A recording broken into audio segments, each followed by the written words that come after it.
We've touched on Cameron Munster. So he is the 16th captain of Queensland.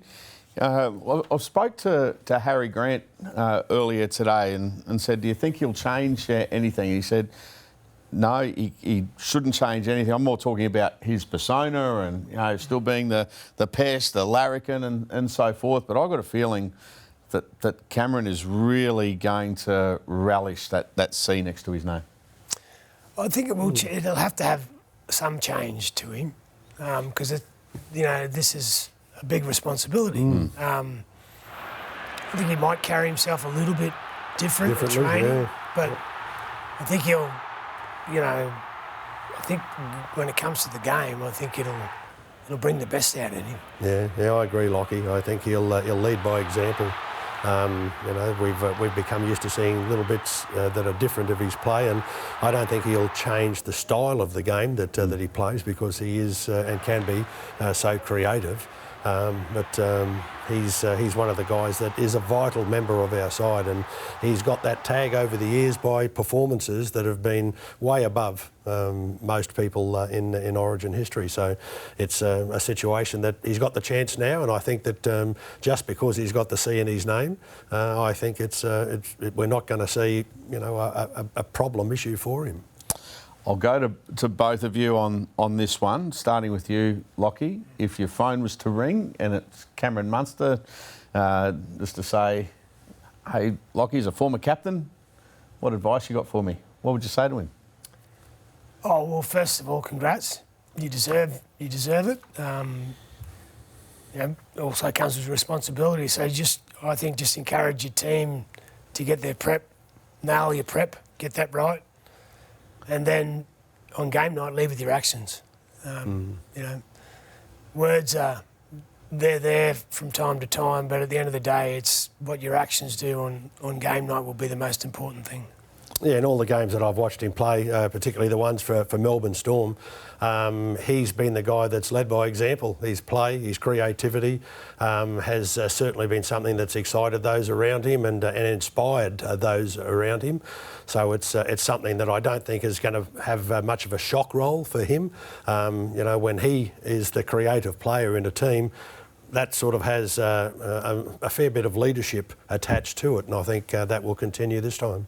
I mean, you were two magnificent captains, clubland, state and country as well. When you both found out, and it was similar, different circumstances for both of you, different stages of your career. Wally, you were very young when you were named as captain of Queensland. How did it feel, and particularly as you went on throughout your career playing for Queensland? You got to say some of those famous games, like in '89, for instance. I think the '87 series was a real special one. But how did it feel for you to be able to lead that team down the tunnel at the Old Lane Park or the SCG throughout your career? Oh, it was always exciting. The pride that's there is enormous, and I think you don't change your game too much. You just display the same sort of form that you always have, and try and sort of show why it was that you were appointed in that position. And I think that that's, and I'm sure Locky will say the same, that when he played, he led by example, which was an example that excited players around and helped them to live up to the standard that earned them selection.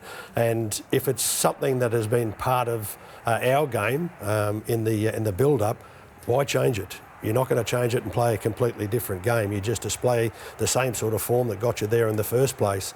Every now and then there may be a decision that you'll need to make a pretty big call on, but it's other than that, I've got to say that it's just playing your natural game. And if at some stage you think the team needs to be inspired just a little bit, we'll try and do something that will make them want to step up to the mark.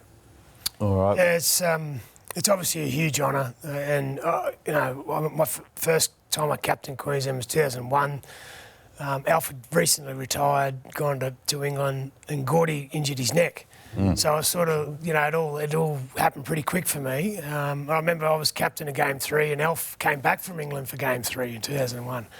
And I said to him, I said, mate, do you want your room back, Skip? He said, no, you're right, you can have it. But that, you know, so it was a unique start for me. But I think similar to Wall, you know, when you got the C beside your name, I think, you know, everyone wants to win, but I think when you're the captain, you obviously, it influences. You probably want to win that touch more because the responsibility's on you. And so when the game's in the balance, you know, it's up to you to step up and try and influence the outcome. Yeah, that's right, Locky. And you probably think that there is that little bit of extra responsibility, and the leadership can inspire others. And I think we probably experienced that when we had great captains in front of us teaching us what to do. And when you see how successful it can be by that example, you kind of get excited by it, and you think, I might be exciting them, but I'm also exciting myself. And you inspire yourself to bigger and better performances, and then that leadership just becomes a very natural part of your game. You both had so many defining moments as captain. Wally, for you, the try in Game 2. Game 2, 1989. 89. Every time, yeah. And, you know, funnily enough, I used to sort of think that the best thing I can do as a player is react like that, but as a captain, it's how I work with the rest of the players. And I used to watch Locky do it, lead by example and inspire the others into finer performances. And you rest pretty calm at the end of the day, but it's the job. That's why you were handed that position. And you know, I'm sure Locky felt as proud as I did to have the captaincy handed over, and it makes you feel pretty proud, but it also adds that responsibility. You know that you've got to, at tough times, you know you've got to respond and try and inspire those. Locky, I look back in so many moments once again in your career as captain, but you go to Game 3, 2006, and is it right you were told beforehand that there'd be a couple of you? Petro was involved, yourself, and there was Steve Price. Was a third. That if you lost that game, that was it. Yeah, Dad's Army, because if we lost 06, it was the first time, you know, any team had lost 4 series in a row. So you know, that's not a record you want to have on your resume. And so it was a pretty, I guess, sliding doors moment in my career, that series. And you know, I didn't beat 7 players to the try line like Wall did in '89. I just picked up a loose ball. I think I had to run around Luke Bailey. So, you know, but I think that was what I learned from that series, is that, you know, that hard work will get its rewards at some point. And that's what we did that series. We were down 1-0.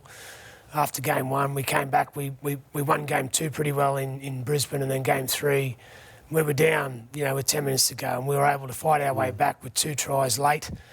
And I happened to be in the right place at the right time, and I put that down to just working hard. And, you know, I guess from that point on, the rest is history. Obviously, we went through a really good period for Queensland. But I probably, you know, it's probably one of the proudest or best moments of my career in that jersey, because that was what I think Queensland spirit was about. When we knew the game was in, you know, there's less than 10 minutes to go. We're down by 10 points, but we found a way to win, and that was really pleasing. I always say that the try before yours, JT putting Brent Tate down the touchline is one of the most important tries in Origin history. Well, you remember Adam Mogg's try too, or Thurston's kick in the first half. Like that was. But I agree with you. Like, if it wasn't for Thurston making that break, you know, my try doesn't mean anything. Yeah. All right, great memories from 2 terrific captains of Queensland.